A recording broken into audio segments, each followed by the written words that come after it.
Welcome to Moussa TV బులెటిన్ల ముందుగా headlines. సచివాలయంలో మంత్రులు వివిధ శాఖల కార్యదర్శులతో ముఖ్యమంత్రి నారా చంద్రబాబు నాయుడు సమీక్షా సమావేశం.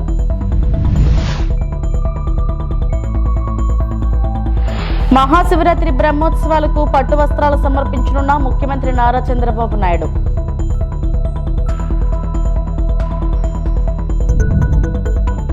గంజాయి తరలిస్తున్న 5 వ్యక్తులను అదుపులోకి తీసుకున్న తాడేపల్లిగూడెం పట్టణ పోలీసులు. ఫ్రాన్స్ పర్యటనలో ఉన్న భారత ప్రధాని నరేంద్ర మోడీకి అపూర్వ స్వాగతం లభించింది. అక్కడ భారతీయులు మోడీ మోడీ అనే నినాదాలతో పాటు బ్యాండ్ మేళతో ఆయనకు ఘన స్వాగతం పలికారు. వందే మాతరం, భారత్ మాతాకి జై అంటూ నినాదాలతో హోరెత్తించారు.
సచివాలయంలో మంత్రులు వివిధ శాఖల కార్యదర్శులతో ముఖ్యమంత్రి నారా చంద్రబాబు నాయుడు సమీక్షా సమావేశం. రేపటికి కొత్త ప్రభుత్వం అధికారంలోకి వచ్చి 8 నెలలు అవుతుంది. గడిచిన 5 ఏళ్లలో వైసీపీ పరిపాలనను ప్రజలు అంగీకరించలేదు. మనపై విశ్వాసం ఉంచి భారీ మద్దతు ఇచ్చారు. ప్రతిసారి ప్రభుత్వం ఏర్పాటు చేసినప్పుడల్లా ఏదో ఒక సవాలు ఉంటుంది. 1-2 కాదు, ఇన్ని సవాళ్లు ఎదుర్కోవడం ఇదే తొలిసారి. 7 శ్వేతపత్రాలు విడుదల చేశాం. నిర్వీర్యమైన వ్యవస్థలను గాడిలో పెట్టేందుకే ప్రజలు అధికారం ఇచ్చారు. పరిపాలనను గాడిలో పెట్టే ప్రయత్నం చేశాం అని సీఎం చంద్రబాబు పేర్కొన్నారు. డిపార్ట్మెంట్ లో ఇంటిగ్రేషన్ గానీ, ఎఫెక్టివ్ కోఆర్డినేషన్ గానీ, దాన్ని ఎగ్జిక్యూషన్ చేయాల్సిన బాధ్యత మన మీద అందరి మీద ఉంది. Once in 3 months collectors conference పెట్టుకుంటున్నాం. అదే సమయంలో various times once in 20 days or 15 days cabinet meetings పెట్టుకుంటున్నాం. అజెండా ఇవన్నీ చేస్తున్నాం. డిపార్ట్మెంట్స్ అన్ని రివ్యూ చేస్తున్నాం. అప్పుడప్పుడు కాంప్రహెన్సివ్ సమీక్షలు కూడా చేసుకుంటూ అందరం కూడా ఎఫెక్టివ్గా ఒక కోహెసివ్గా ముందుకు పోవడానికి ఇలాంటి కార్యక్రమాలు మనకు వస్తాయి. ఈ brain storming session I can say It is a brainstorming session and reorienting ourselves. ఏం చేయబోతాం క్లారిటీ రావడానికి సమావేశం పెట్టుకున్నాం.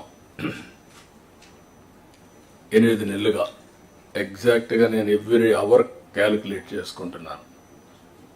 బై టుమారో 12వ తారీఖు నేను ప్రమాణ స్వీకారం చేసి 8 months అవుతుంది. కొత్త గవర్నమెంట్ వచ్చి 8 months అవుతుంది. ఇచ్చిన తీర్పు కూడా మీరు చూస్తే ఒక హిస్టారికల్ మ్యాండేట్ ఇచ్చారు.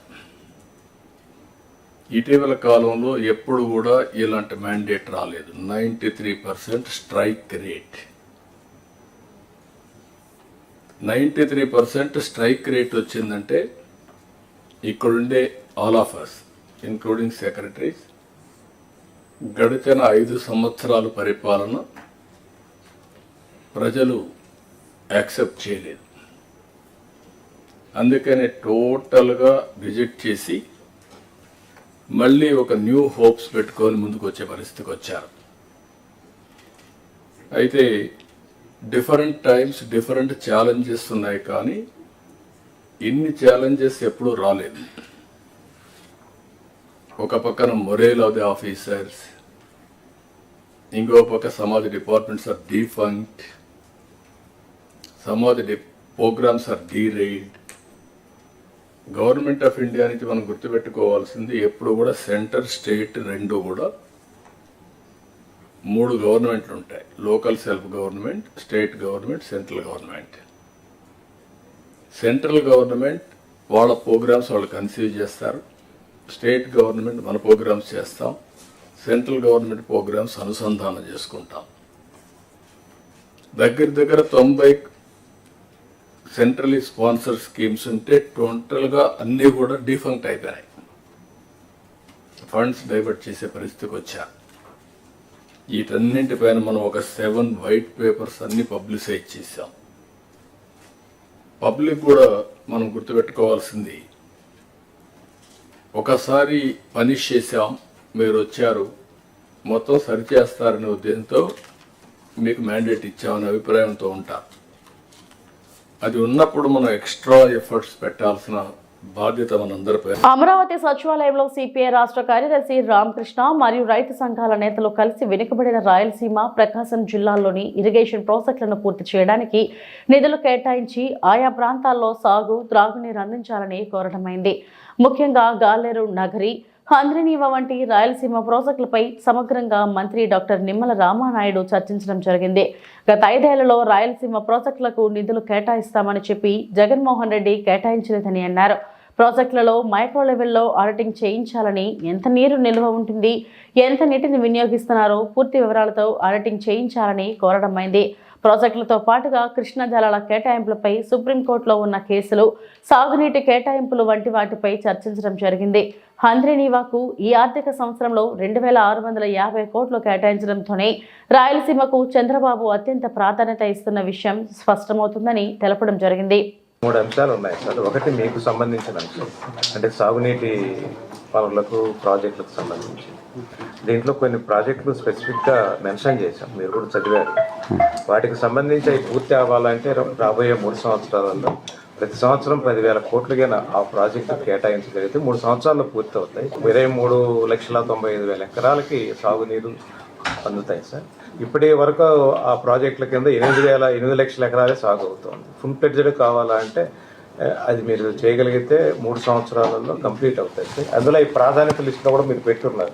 2019లో జగన్ గారు సమీక్ష చేసినప్పుడు చెప్పారు ఆయన ఈ ప్రాజెక్టులకు సంబంధించి, ఈ రాయలసీమ, ప్రకాశం వీటికి సంబంధించి. కానీ ఆయన ఆ ప్రయత్నం చేయలేదు. తర్వాత నేను చేస్తానని చెప్పాడు ఆయన.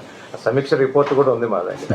అందుకని మీరైనా దాన్ని ఫుల్ ఫ్లెడ్జ్ చేయాలి. ఎందుకంటే మీరు మొదటి నుంచి కూడా అనుకూలంగా ఉన్నారు. అందుకని దయవించి 100% వైండింగ్, లైనింగ్, పంపులు పెంచాలని ఎస్టిమేషన్ వేసి టెండర్లు పిలిచారు, కానీ పనులు మొదలు పెట్టలేదు. అసలు కనీసం దాన్ని 5 సంవత్సరాలు దాని అంకా చూసినటువంటి పరిస్థితి లేదు.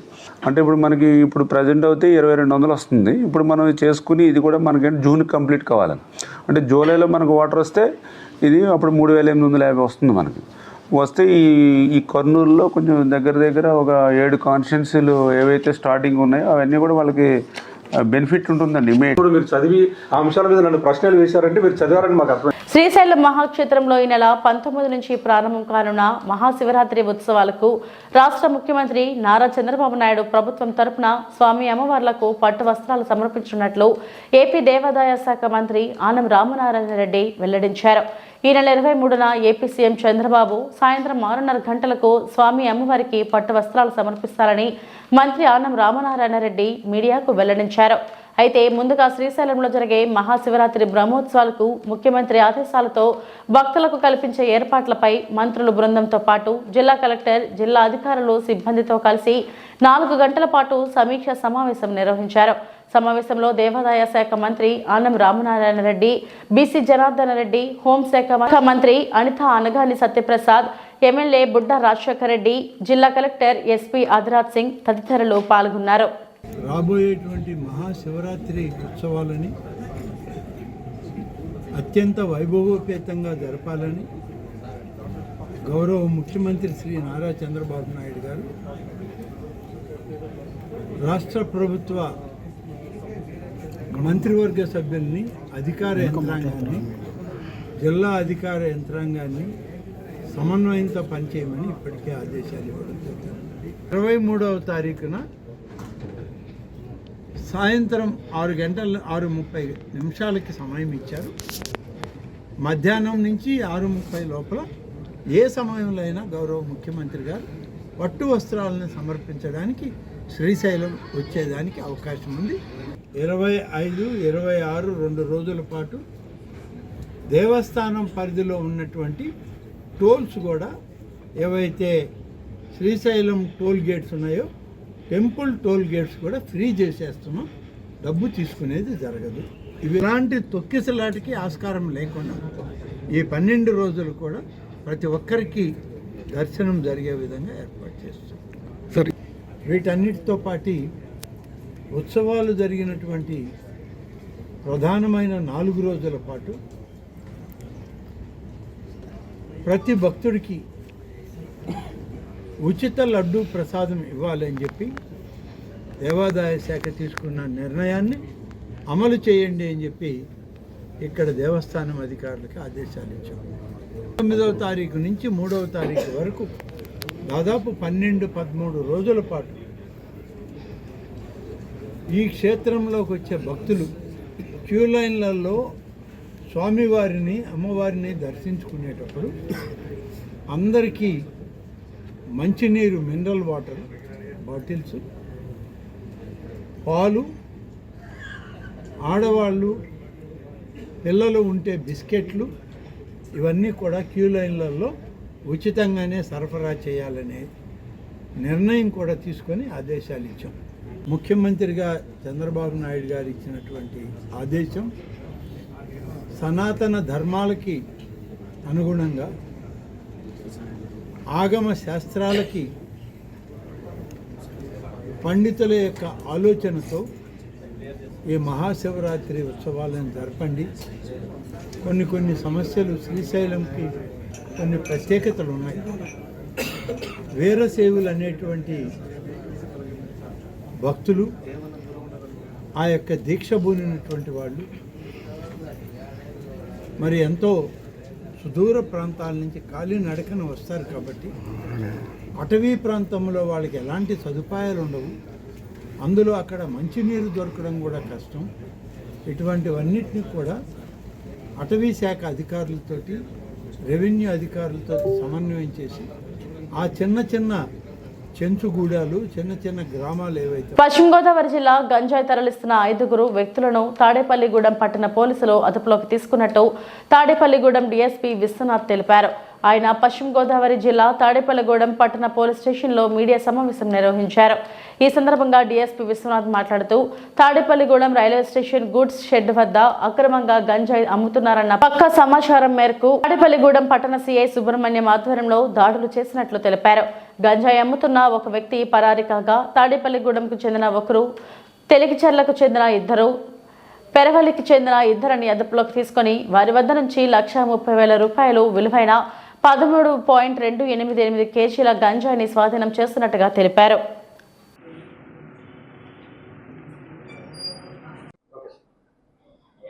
ముఖ్యంగా ఇటీవల కాలంలో తాడేపల్లి గూడెం పట్టణము బాగా అభివృద్ధి చెందడంతో రకరకాల ప్రాంతాల నుంచి అలాగే ఇతర జిల్లాల నుంచి ఇతర రాష్ట్రాల నుంచి కూడా అందరూ వ్యక్తులు వచ్చి ఇక్కడ నివాసం అనేది ఉండడం జరుగుతుంది. దీనివల్ల పాపులేషన్ కూడా దాదాపు 1,20,000 దాకా పెరగడం జరిగింది. అలాగే అక్కడక్కడ కొన్ని కాలనీల్లో కొంచెం ఎవరైతే ఈ చెడుదారిని పట్టిన యువత ఈ గంజాయి అక్కడక్కడ వాడడం అనేది మొదలైంది. దీనికి సంబంధించి గతంలో కూడా తాడేపల్లిగూడెం పట్టణంలో 4 నుంచి 5 కేసులు నమోదు చేయడం జరిగింది. దాని మీద కూడా కఠిన చర్యలు తీసుకోవడం జరిగింది. మళ్ళీ ఇటీవల కాలంలో ఒక వారం నుంచి ఒక ఖచ్చితమైన ఇన్ఫర్మేషన్ అనేది పెట్టడం జరిగింది. ఇటీవల కాలంలో ప్రభుత్వం కూడా ఈ గంజాయి వాడకాన్ని చాలా సీరియస్గా తీసుకొని ఇది సమాజానికి మంచిది కాదు, ఖచ్చితంగా ఈ గంజాయిని ఎటు తిరిగి అరికట్టాలనే లక్ష్యంతో ఈగల్ అనే ఒక సంస్థని కేంద్రీకృత సంస్థని ఏర్పాటు చేయడం జరిగింది. దీనికి సంబంధించి నిరంతరము నిఘా పెట్టడము, ఇతర జిల్లాల నుంచి సమాచారం తీసుకోవడము, గతంలో గంజాయి అమ్మిన వారు కానీ ట్రాన్స్పోర్ట్ చేసేవారు కానీ వాడకందారుల మీద నిఘా పెట్టి ఖచ్చితమైన సమాచారం అనేది అన్ని జిల్లాలకి అన్ని పోలీస్ స్టేషన్లకు కూడా నిరంతరం ఒక హెల్ప్ లైన్ ద్వారా అలాగే ఒక కమ్యూనికేషన్ ద్వారా చేర్చడం జరిగింది. అలాగే దీని ఆధారంగానే అలాగే మీడియా వాళ్ళు ఇచ్చిన సమాచారం అలాగే ప్రజలతో దాదాపు ఈ రకరకాల సచివాలయాలు సెక్రటరీ గ్రామ సంస్థలు ఇలాగే వివిధ వ్యక్తులు రిటైర్ అయిన పోలీస్ అధికారులు వీళ్ళందరి నుంచి కూడా సమాచారాన్ని సేకరించి ఈ తాడేపల్లిగూడెం పట్టణంలో 9వ తారీఖు మధ్యాహ్నము రైల్వే స్టేషన్ సమీపంలో 13.288 కేజీల ఈ గంజాయి అనేది సీజ్ చేయడం జరిగింది. అలాగే దీనికి సంబంధించి సుమారు 6 మంది పాత్ర ఉన్నట్లు మేము ప్రాథమిక విచారణలో తేలింది. దీనికి సంబంధించి 5 మందిని అరెస్ట్ చేయడం జరిగింది. ఇంకొకరు వచ్చేసేసి అరెస్ట్ అతను వెతుకుతున్నాము, అతన్ని కూడా తొందరలోనే అరెస్ట్ చేస్తాం. సమాచారము అందిన వెంటనే వీళ్ళందరినీ కూడా వీళ్ళ దగ్గర ప్రైమరీ ఇన్ఫర్మేషన్ కలెక్ట్ చేసి వీళ్ళందరినీ ముద్దాయిలుగా భావించి ఆ కేసు నమోదు చేసి దానికి సంబంధించి తదుపరి విచారణ నిమిత్తం తాడేపల్లిగూడెం పట్టణం సిఐ సుబ్రహ్మణ్యం గారు దీన్ని పరిశీలిస్తున్నారు. అలాగే గంజాయికి సంబంధించి పశ్చిమ గోదావరి జిల్లా ఎస్పీ గారు ఇచ్చిన ఆదేశాల మేరకు ప్రత్యేక టీంలు ఏర్పాటు చేయడం జరిగింది. అలాగే నిరంతరము ఈ మహిళలు అలాగే పిల్లలకు సంబంధించి కూడా సపరేట్ టీమ్స్ ఏర్పాటు చేయడం జరిగింది. దీనికి సంబంధించి సపరేట్ గంజాయి బీట్ అనేది రాత్రి సమయంలో వీళ్ళు కూడా తిరుగుతూ అక్కడి నుంచి ప్రజల దగ్గర నుంచి లేదా అనుమానాస్పదంగా ఎవరైనా వ్యక్తులు తిరుగుతున్నట్లయితే వాళ్ళని స్టేషన్ తెచ్చి కూడా విచారించడం జరిగింది. సుమారు ఈ నెలలో అయితే జనవరి నెలలో అయితే 400 వ్యక్తుల దాకా ఈ రాత్రిపూట తిరిగే వ్యక్తుల్ని వాళ్ళ బైక్స్తో పాటు తెచ్చి తర్వాత రికార్డులు పరిశీలించి వారిని ఎవరైతే అనుమానం ఉన్నారో వాళ్ళని ప్రశ్నించడము అలాగే ఏమైనా నేరాల్లో వాళ్ళ పాత్ర ఉన్నట్లయితే వాళ్ళని కూడా విచారించడం జరిగింది. కాబట్టి ఎవరు కూడా రాత్రిపూట అనవసరంగా తిరగొద్దండి. ఖచ్చితమైన పని లేదా దానికి సంబంధించిన ఆధారాలతో మాత్రమే మీరు ఈ గూడెం పట్టణ ప్రాంతాల్లో తిరగండి. అలాగే ఏదైనా మీ దృష్టికి ఎవరైనా చెడుదారి పట్టిన యువత కానీ లేదా గంజాయి వాడేవాళ్ళు కానీ ఎవరైనా మీ దృష్టికి వచ్చినట్లయితే మాకు ఖచ్చితంగా పోలీసు. అంతర్జాతీయ కరాటే పోటీలలో సిద్దిపేట జిల్లా విద్యార్థులు సత్తా చాటారు. ఇటీవల డిసెంబర్ 9 ఆదివారం రోజున హైదరాబాద్ సరూర్ నగర్ ఇండోర్ స్టేడియంలో అంతర్జాతీయ కరాటే మరియు కుంగ్ ఫు టోర్నమెంట్ పివి శ్రీరాములు ఆర్గనైజేషన్లో జరిగింది. ఇందులో భాగంగా సిద్దిపేట త్రినేత్ర సోటోకాన్ కరాటే అకాడమీకి చెందిన 8 మంది విద్యార్థులు పాల్గొనగా 4 గోల్డ్ 4 సిల్వర్ మెడల్స్ సాధించారు. Siddipet senior karate master Madhu వీరిని అభినందించారు.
చోడవరం గోవాడ షుగర్ ఫ్యాక్టరీ రైతుల పట్ల కూటమి నాయకులు ముసలి కన్నీళ్లు కారుస్తూ రైతులను మోసం చేసే ప్రయత్నం చేస్తున్నారని సిపిఎం జిల్లా కార్యదర్శి వర్గ సభ్యులు డి వెంకన్న పేర్కొన్నారు.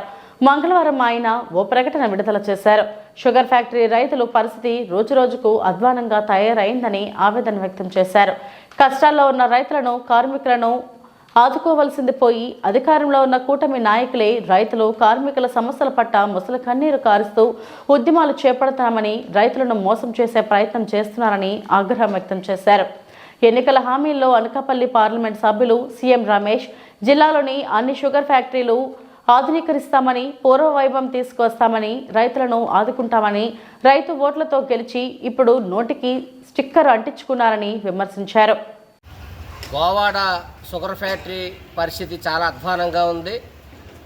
చెరుకు తోలుకెళ్ళేటువంటి రైతులు పడిగాపులు కాసి ఈరోజు అక్కడ రోజుల తరబడి షుగర్ చెరుకు అటువంటిది నాటుబళ్ళతోని పడిగాపులు పరిచినటువంటి పరిస్థితి ఉంది. షుగర్ ఫ్యాక్టరీ యాజమాన్యం ఏదైతే ఉందో రైతుల పట్ల చాలా నిర్లక్ష్యం చేస్తూ ఉంది. షుగర్ రైతుల్ని చాలా ఇబ్బందులు పెట్టి చెరుకు వేసుకోకుండా అక్కడ బయటని ఎండబెట్టి దాని యొక్క బరువు అన్నీ కూడా తగ్గిపోయినటువంటి పరిస్థితి రోజు కనిపిస్తూ ఉంది. కాబట్టి గోవాడ షుగర్ ఫ్యాక్టరీ యాజమాన్యం ఏదైతే ఉందో ఆ యాజమాన్యం పైన వెంటనే చర్యలు తీసుకోవాలని చెప్పి సిపిఎం పార్టీ డిమాండ్ చేస్తూ ఉంది. రెండవది, గోవాడ షుగర్ ఫ్యాక్టరీ పట్ల ఈరోజు కూటమి నాయకులు మొసల కన్నీరు అనేటువంటిది కారుస్తూ ఉన్నారు.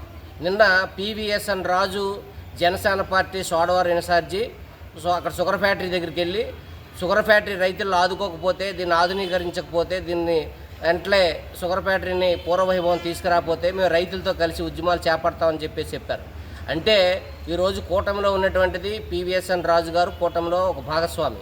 ఆయన మొన్నటి వరకు దీన్ని ఉప ముఖ్యమంత్రి పవన్ కళ్యాణ్ దృష్టికి తీసుకొని వెళ్ళి పవన్ కళ్యాణ్తో మాట్లాడి షుగర్ ఫ్యాక్టరీని ఆధునీకరిస్తాం, షుగర్ ఫ్యాక్టరీ పూర్వవైభవం తీసుకొస్తాం, ఆయన మనకు హామీ ఇచ్చారని చెప్పారు.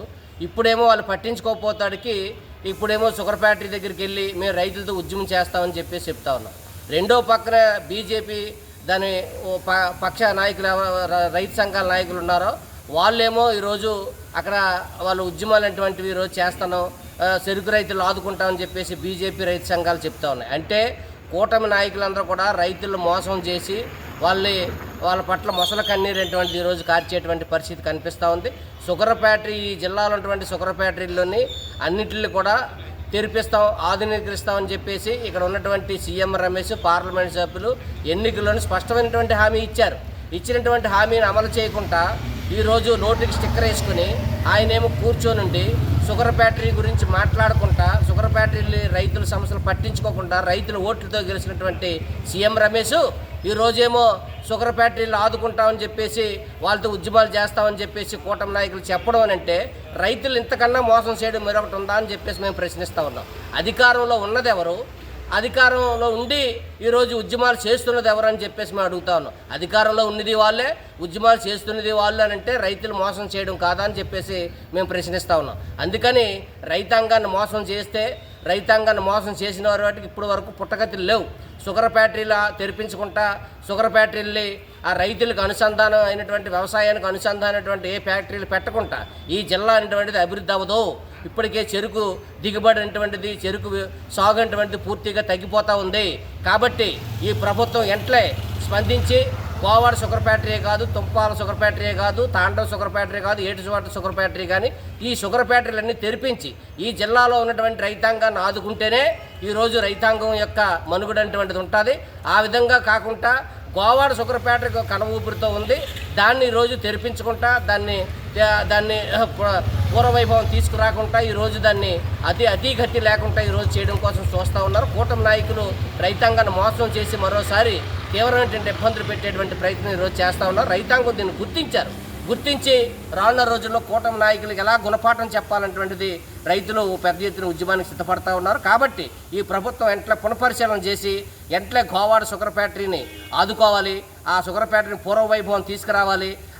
పనికిమాలినటువంటి ప్రకటనలో కూటమిలో ఉండి పనికిమాలిన ప్రకటనలు చేయడం సరైనది కాదు. దీన్ని మేము సిపిఎం పార్టీగా తీవ్రంగా ఖండిస్తూ ఉన్నాం. కాబట్టి ఎట్లే రైతాంగానికి చెల్లించవలసినటువంటి బకాయిలు చెల్లించాలి, కార్మికులు చెల్లించవలసిన బకాయిలు చెల్లించాలి.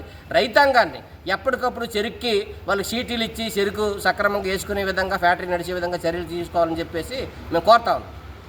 ఇవి ఇప్పటివరకు నా బులెటిన్ అప్డేట్స్. నమస్తే.